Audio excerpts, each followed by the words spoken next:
All right, we are back in the Fireside PM podcast, and I've got Chris Berta back by popular demand. A lot of people told me they really enjoyed the last conversation when you were on the show, and then I saw the Laurel Group had done some research on office location debates. Welcome back. Thank you, Tom. Pleasure to be here. It's always good talking with you. And yeah, I'm surprised that I was getting the positive feedback. So that's awesome. I appreciate you saying that. Yeah, no, people really enjoyed it, and I mean, we'll get into the office debate in a minute. We should probably talk about like the state of things in general right now. I mean, obviously we had the Silicon Valley Bank stuff, and then we saw the layoffs from Amazon and Facebook. What's your sense of the state of the hiring economy? Yeah, it's slower, of course, than last year. Without a doubt, that is no surprise. We overhired in last year, so it's a correction that we're feeling right now, and it is slower than it was last year. That said, there are pockets, and a lot of the smaller companies are now able to hire the talent that they weren't able to before, Mm, and so I see this as a bit of a short-term correction, and by the Q2, I feel like there's going to be more hiring or more balance in that hiring process. There's also consideration that companies wanted to gain back that leverage and wanted to understand, the negotiation for a $150,000 first year computer science degree developer. Companies want to start, continue paying that much. So I think there's also an argument that says that they wanted to gain back the power in those negotiations. And so that I think is happening here as well. And then just to make sure the shareholders feel that the companies are being prudent with their costs and investments. And so you can see a lot of times when Facebook, Amazon, they make these announcements, their stock price goes up. mm-hmm. Um, and is that rewarding those cuts? Yeah, I don't know, but it makes it more an easier decision for those leaders to say, yes, we want to be prudent with our money, and so we're going to make these cuts and scale back some of the innovative investments that we had previously. And I just look at this going, Microsoft, Google, I mean, there's hundreds of billions of dollars that they're sitting on. Mm-hmm. And so it wasn't because they were running out of money to make these cuts. It was to make sure that they are being prudent with their finances. It is amazing how quickly we flipped from. I remember as recently as like maybe even a year ago, people were talking about quiet quitting and not wanting, not wanting to go to the office at all, and just having a list of demands for any employers. And we've definitely kind of pendulum has definitely swung, and Without a and doubt. yeah. Without, So and that has so many other ramifications. Whoever has the leverage in those negotiations, hmm it's switched, right? So yeah, now the company has now gained back that leverage. yeah. And do you see more activity from smaller companies? Like, I mean, if they can take advantage, there are a lot of very capable folks who might not have in the past been able to consider, working at a smaller company that are now like a little bit more pragmatic and a little bit more open-minded about that. Are you seeing some of Without a that doubt. happen?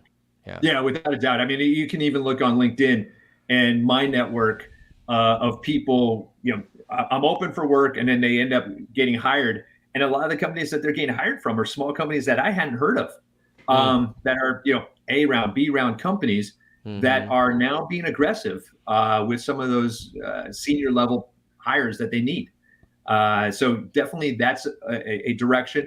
And then also one of the things that I mentioned, I think previously, is looking at other sectors. So taking that technology Mm-hmm. knowledge and Mm-hmm. applying it into other sectors that they may not have otherwise considered. So that can be healthcare, manufacturing, retail. These different verticals that hadn't really been able to tap into that technology talent are now able to get to that because people are more open to those types of considerations. Yeah, makes a ton of sense. Yeah, so there's probably going to be a broader distribution of Mhm. talent, not only between large and small companies, but also tech and tech enabled industries. Yeah, yeah, Yeah. and we're so myopic in the tech space, Mm-hmm. um, but it is only 2% of the overall economy. Yeah. And It's so easy when to you start forget that. saying, hey, you know what, hey, these guys are making cuts, these guys are making cuts. Right. In reality, it's 2% of the overall economy that's where we focus. And so that's why when you look at the unemployment rate and these other numbers on a much broader scale, it really hasn't had much of an impact on Mm-hmm. those. Mm-hmm. And so I think it's just one of those considerations that there is a much larger economy out there, and you know I think some of these people, a redistribution of talent is how I'm looking at this as well. Yeah.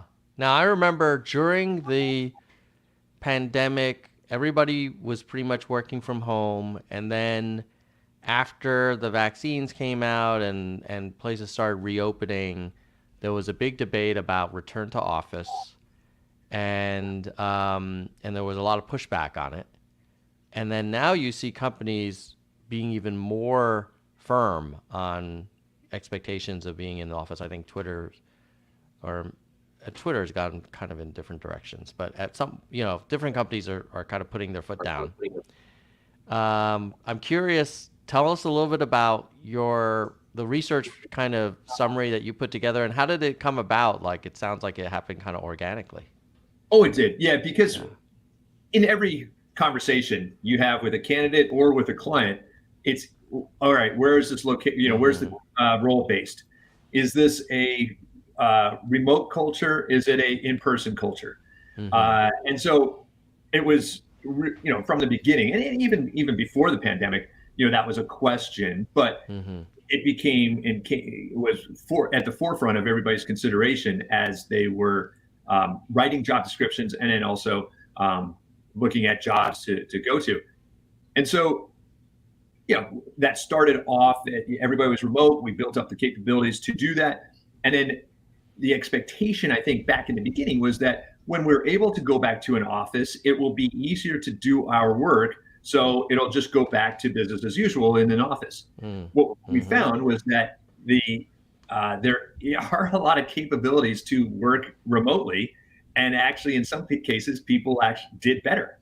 Um, so now you have this conflicting objectives, which are some people want to be in an office, some people don't want to be in an office, and then how Mm-hmm. do you reconcile that? And so when we put this paper together, it was more of everybody was saying, yeah, we want to be in this environment, we want to be in an in-person environment, we want to be in a remote environment, but in reality, most people and most companies are going to be in a hybrid situation. Mm-hmm. But then hybrid also has nuances. And so, what are the different elements of uh, hybrid, and how are they unique? And then, what are the pros and cons of that? And to make sure that people are having a direct conversation, because you could say you're in a hybrid environment, but does that mean you're required to go into an office 3 days a week, 4 days a week? Mm-hmm. Um, or is it a hybrid where you can go in when you want? And so there's, again, and on that paper, I kind of lined out all the different. So if you want to bring that up, there, I lined out Yeah. all the different um, structures of hybrid, Yeah. and there is no one magic bullet. Every one of those scenarios has and models has pros and cons, and so you end up wanting to make sure that the advantages and disadvantages align with what your needs are and then what the company does as well. And so that's where, because this is so unique, or I should say unique, it is so nuanced. Mm-hmm. Our recommendation is to make sure that you're clear in your expectations, but then that you map out how you're going to do this, and then understand what those advantages and disadvantages are, and really try to push it down to the team decision. Because there's research, that shows that, different functions have different requirements as well. So some functions operate well in a remote capacity.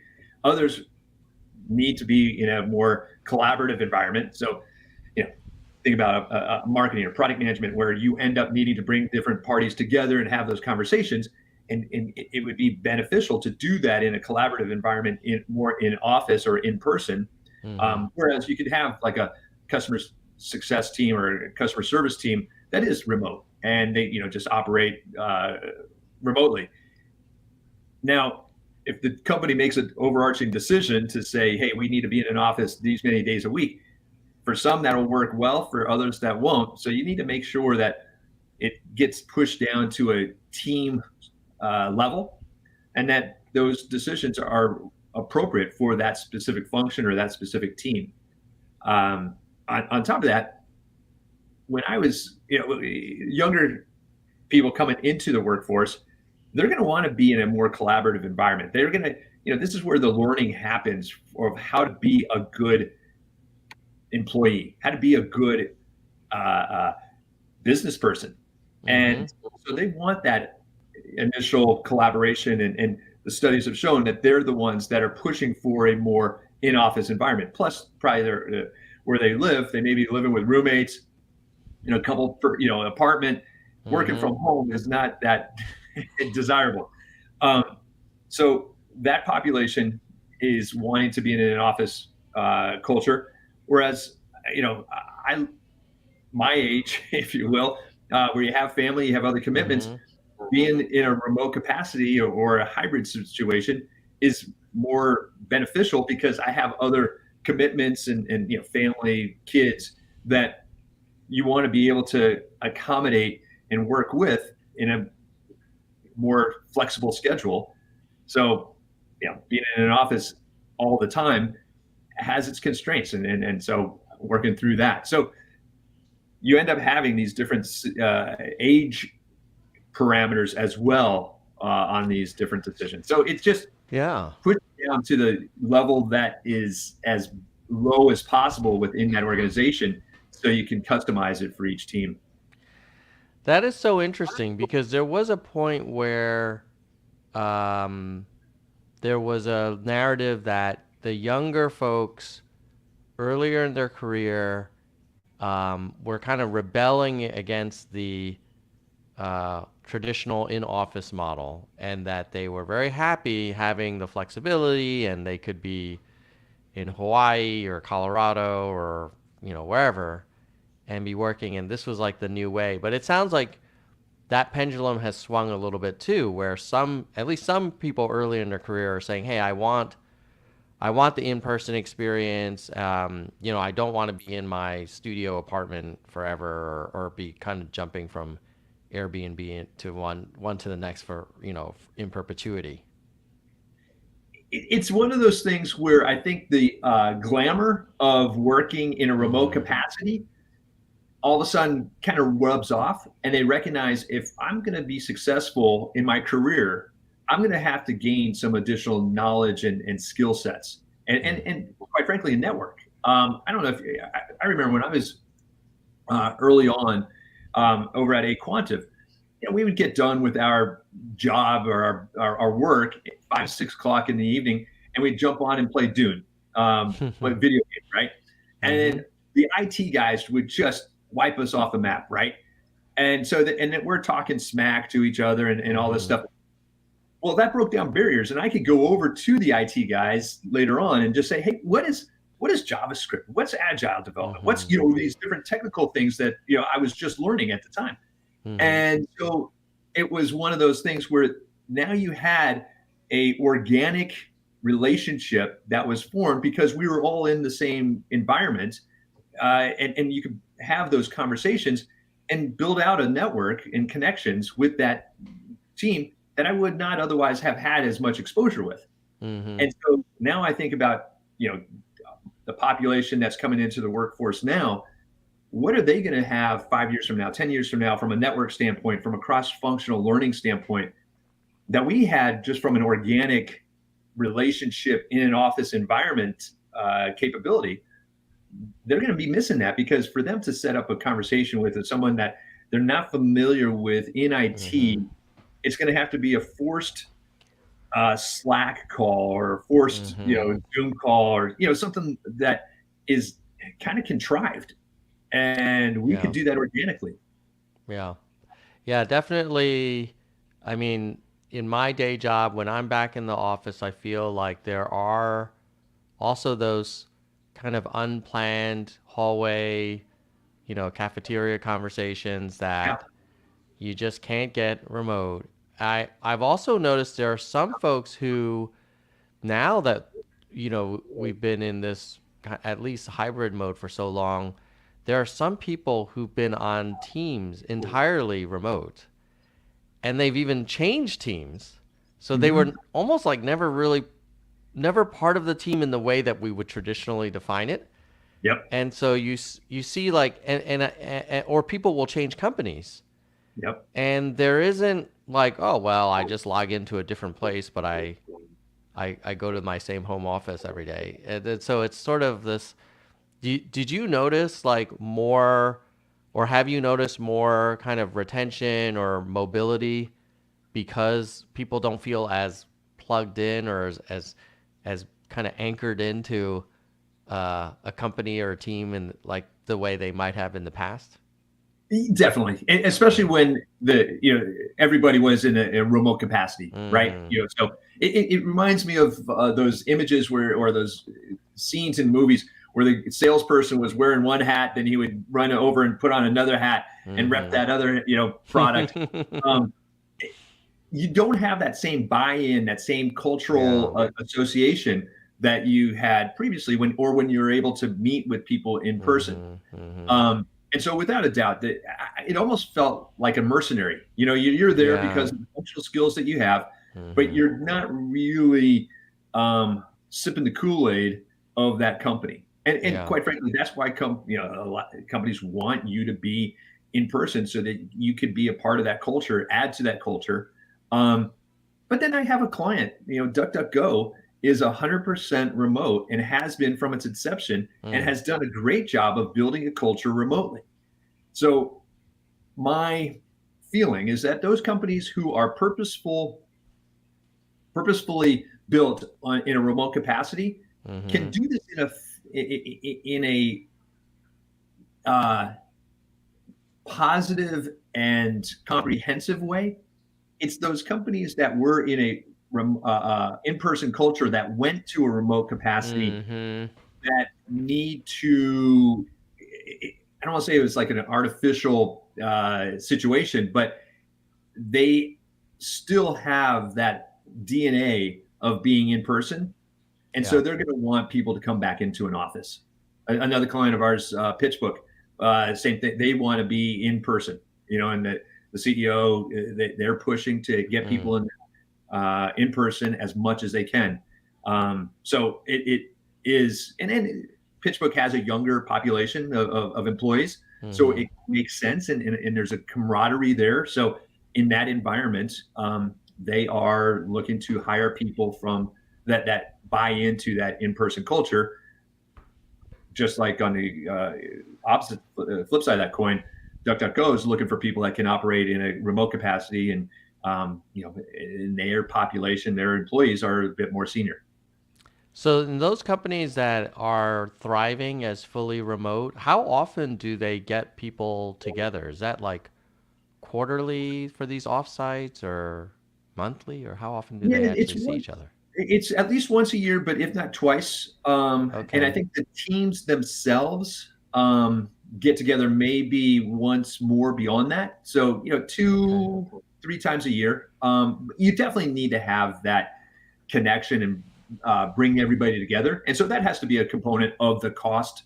So when you're saying you're 100% remote and you can save on Mm-hmm. cost, there is going to be a cost for getting people together. Um, and so that's something that needs to be thought through.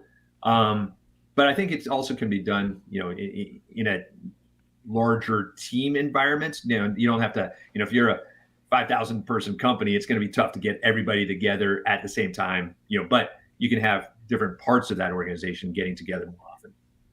Now you lay out some of the different flavors of hybrid that there's, let's see, well, fully remote, default digital are you're basically not going into the office too much. I guess default digital you might drop in. Then there's dynamic, but people will come in kind of whenever they want or can. Yeah. Then there's static. They pick one. Then there's synchronized, where everybody comes in a certain time. Are you seeing like is there a emerging best practice, or is it just all over the place? It really still is all over the place. Yeah. And that's why I try to map this out, is so that people could have a conversation with their employer or employee, as to what is the model that's going to be best for their team. And so being clear on expectations and being clear on that communication, because there's always going to be, like I said, there's going to be advantages and disadvantages to each. And you want to make sure that you're clear on those expectations and that you communicate that effectively to everyone. Because the the worst thing is to come in and say, yeah, we're a hybrid situation, but then realize that that hybrid is really more of a, you're in the office 4 days a week. The hybrid component was the one day off that you get on either Friday or Monday, and that's, is that truly hybrid, or is that just a long weekend? Mm-hmm. So Yeah. it's those kind of expectations. And one other study that we're, through this process, how did we come up with a Saturday and Sunday were our days off of a normal work week? Right. And that only came about when labor unions pushed that the revolution, when you had the big factories, and they were going to work people 24/7 if they could with all the shift work. And they were saying, well, you can't, you're going to burn people out. So you need to have 2 days off. And so they picked Saturday and Sunday. So it's in and of itself, it's an arbitrary date, time, or a work week. So, could you make it a 4-day work week? Could you make it, flexible so that, people can come and go when you want? So each company needs to map that out correctly as well. Have you seen any companies do the 4-day work week? I know it gets talked about all the time. Europe, I think, Yeah, in seems to talk England, they about it had all. Yeah. a big study on it. None of our clients have done that. Yeah. But I mean, the productivity supposedly is as good as a typical 5-day work week. So I don't know of the companies that I work with. None of them have moved to that. So I really can't speak to that. But it would be Yeah. interesting to see. Oh yeah. It would be fascinating. Like there's that kind of innovative company in Seattle. Is it Gravity Payments or something like that does Oh, some weird, just not weird, but has a alternative way of compensating people. At like salaries are pretty high or fixed or something. yeah, Are they still that doing that, or not you know anymore? what? That's been in the news for the wrong reasons now. With the CEO being, Uh-oh. yeah, he's gotten into trouble. So but Okay. Okay. I haven't really delved into Followed that. it. Yeah. Yeah. I guess my point would be like it would be interesting if a company wanted to take a stab at like doing an experiment with a 4-day work week just for like maybe even just for like 3 months. I just haven't heard of anybody try it. Yeah. Not here in the States. The study, though, in England was really quite broad. I want to say Right. it was thousands of companies that were Yeah. doing this, and the productivity was, like I said, on par. And I don't know the types of companies. So would that work in all industries? Would that work in white collar work Mm-hmm. versus blue collar? I don't know. Yeah. I mean, I could see the argument that you'd have as much productivity and maybe even more creativity and retention and sort of, just benefits to employee kind of wellness overall.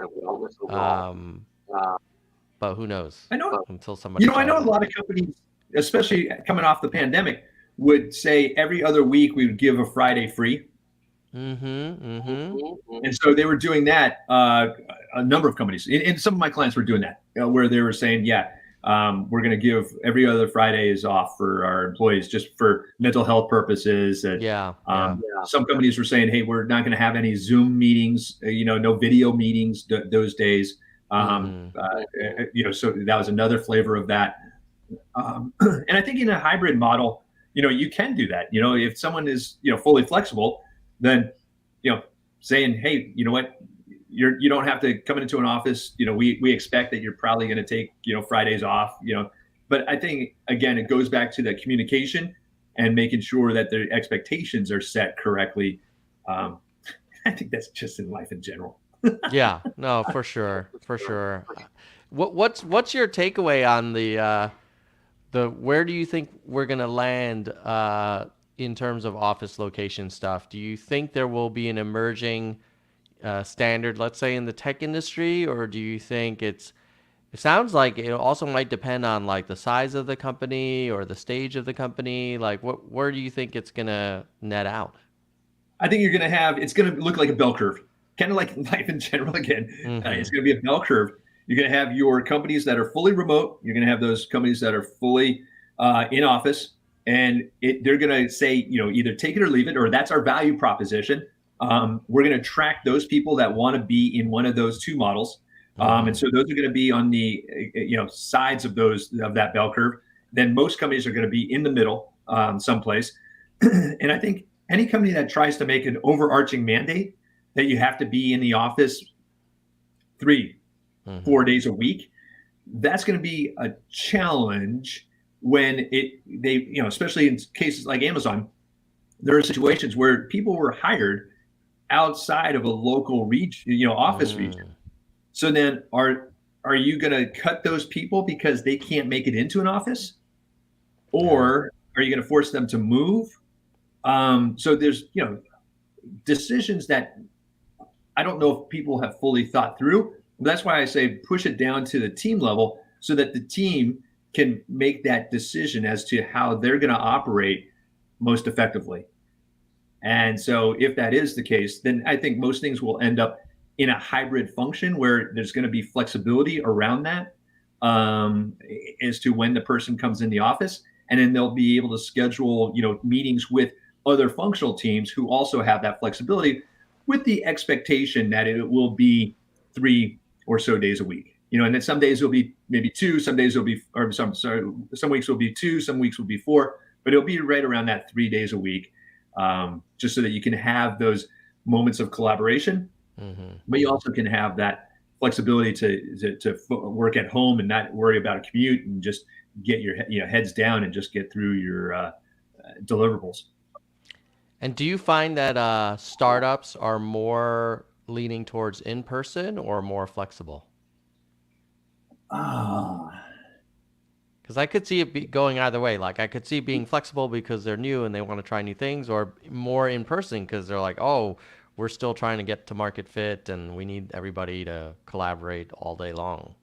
it is the exact model of the larger company population, meaning that Mm-hmm. you have some that are wanting the in person because they want that collaboration. They need that tight knit Mm-hmm. executive team to talk and work Right. together effectively, and they just kind of vibe off each other, and it works well. Mm-hmm. And others, that's the value proposition, is that they're able to bring in talent that they may not be able to afford in San Francisco and Mm-hmm. Seattle, and they can bring in somebody that is really strong in another market, Mm. because they're remote. So it is going to, again, appeal to, they're going to have either a remote or an in-person. So this is I don't want to sound wishy-washy, but each company is going to have their own value proposition, and Yeah. some will be, we're going to have to be we're going to be 100% remote. Some are going to be, we're going to be in person 100% as well, or flexible on that. But we need to have people working together closely in person. Yeah. Sounds really situational and kind of unique for each company. And you can't make rule of thumb assertions like, well, small companies will always be remote or whatever. Maybe No, it depends also on the founders and the founding team, like how strongly they feel about this stuff. Yeah. exactly. And then where they're located. There's some Mm-hmm. founders that, you know, a CMO is over, in Austin. Mm-hmm. The CEO is in San Francisco, and then they bring in a CT or a CTO is in Seattle. So that started in a remote capacity, Right. whereas there may be somebody that was coming out of the same company and they just started to came out of Amazon together, so they're Mm-hmm. already in one location together. So now that they are collaborating and they want the rest of the team to be in that same location. So you're exactly right. It's how the founders found the company Mm-hmm. and where they're located, and then again, it's going to attract the type of profile that fits the model that they've selected. Yeah. They're going to, but they again, I've seen too many times where they said, "Hey, we're flexible on location," but when push comes to shove, Mm. they need that person in that location, and so now the person, the executive has to make a decision: do I move to that location where the Mm-hmm. corporate office is, corporate offices, or do I find another job? And so, but that's they may be in the job 6 9 months when that decision comes around. It's like, well, if you had made that expectation and set that expectation correctly in the beginning, you wouldn't Mm-hmm. have this problem of having to find a new leader. Yeah. Yeah. I mean, it is interesting that just a few years ago, if you were looking for a senior hire, it was just a no questions asked. The person would need to relocate to Mm-hmm. wherever the company is. And yeah, I definitely agree with you. Like there are now cases where these C levels are like distributed across Yeah, sometimes multiple time zones. yeah. Um, One last thing before we wrap up, I'm curious. Have you noticed or seen any interesting trends or practices where you've got these globally distributed teams where you may have some offices in Seattle, but then other offices maybe in Asia or Europe or something like that? I mean, if you think about it, multinational had Mm-hmm. been facing this already, right? Yep. So those companies had already had business units in those multiple time zones that they had to deal with. So that has already been established in how to Mm-hmm. operate in those environments. Um, Business travel has picked up. Mm-hmm. So you see that has definitely continued where they recognize, hey, it's going to be better if I meet my team in Europe or I meet my team in Yeah. Asia. But in terms of relocating, uh, maybe it's not as critical. If your team is spread across the world, you Mm-hmm. can operate in all those time zones without having to relocate into those time zones perhaps as much. Yeah. Uh, Yeah. so, so I guess that would be the answer: is that it has offered the flexibility of a leader to work in the more in one office or one Yeah. location without having to relocate to another just because part of their team is there. Yeah, I could see there being less expatriate assignments where the assumption is, oh yeah, we got to move this exec and plant them in that region. Maybe there's more willingness to try the virtual thing and just do a ton of business travel in between. I think so. Yeah, Mm-hmm. and on top of that, you now, and this will offer a lot of advantages in some case, in a lot of respects, because now you have a person part of the larger decision making entity. So they're part of the executive team Mm-hmm. with at the corporate office, but they can leverage all the technologies that have been developed more effectively to go into and stay apart and be leading those organizations that are overseas. Makes sense. One last question for you, Chris.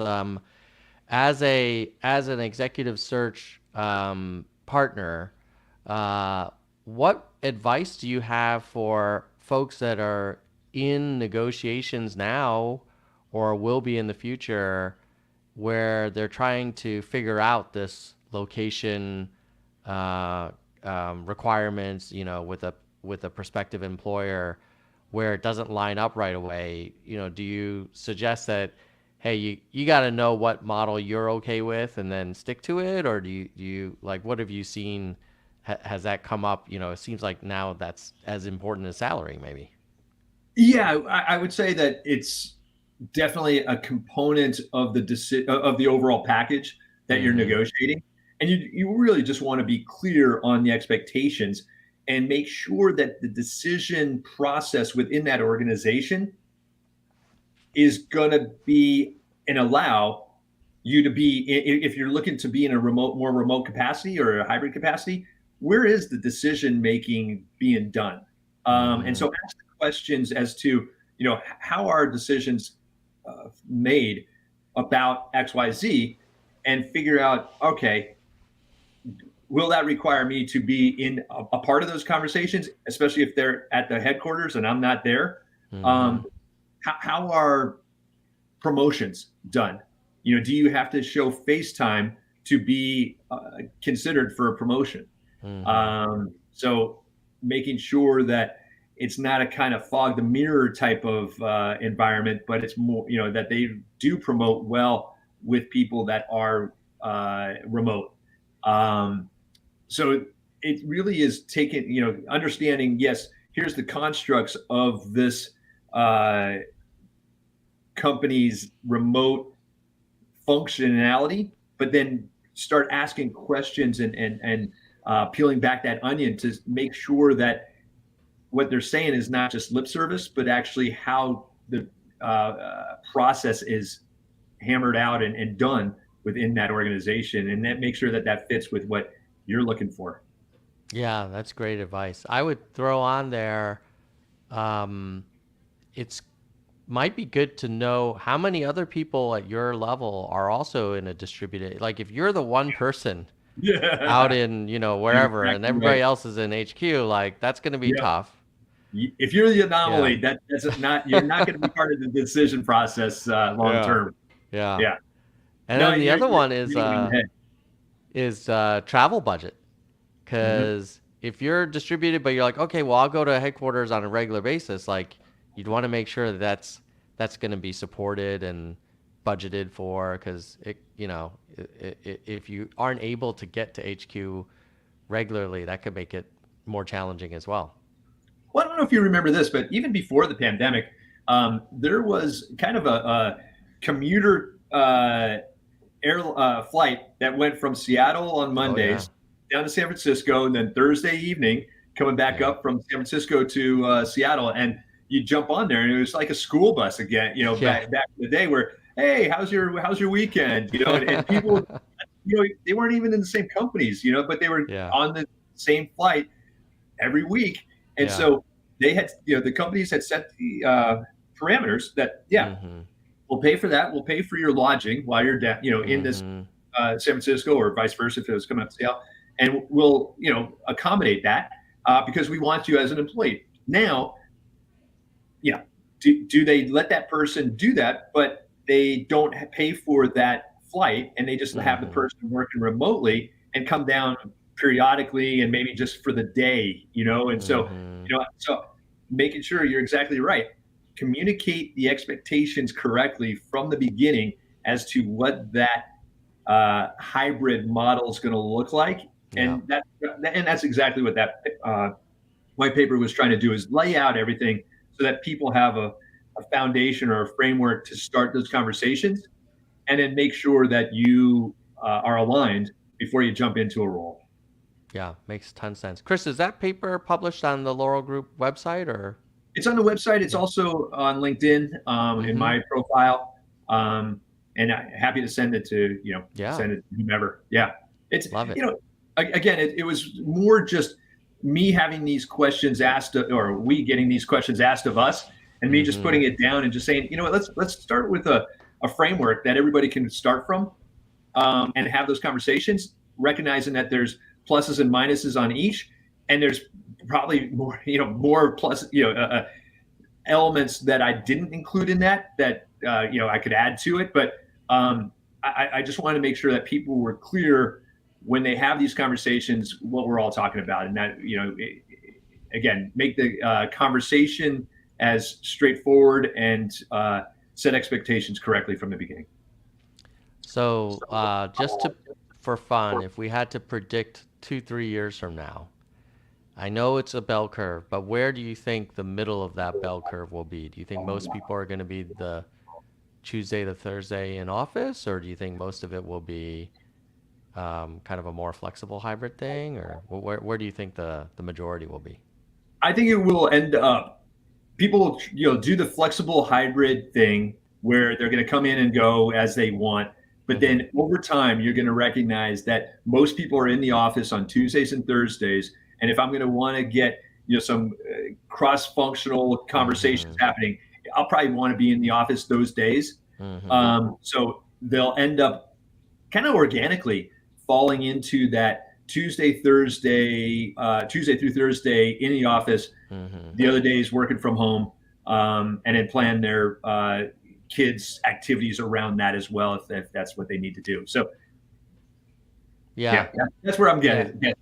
I probably would place my bets there too, because I think the Monday to Friday is just, I think companies will find it hard to attract talent if they have such strong kind of requirements. And on the other extreme, like the just come in whenever you want or never, I think that's going to have some productivity and alignment and sort of like retention stuff that companies may not be okay with. Yeah. And I also think from career advancement, if you're not being seen, but somebody else is in the office, the person in the office probably will start getting more promotions. Right. And so you'll recognize, I'm missing out on something here by not being in the office. I need to go in there. Yeah. So I think there's going to be just kind of organic momentum that's going to move people into an office during the middle of the week. Yeah. Yeah. So I guess we'll still have that traffic on the 520 in the middle of the week. What's funny is there is a lot of traffic along I-5, and then you get downtown and it's still about 50, maybe 60% of where it was before. Oh, wow. Nice. Yeah. I mean, so once you get to the core of downtown Seattle, people are still not in the office as much as you would think when you look at the traffic along I-5. Yeah.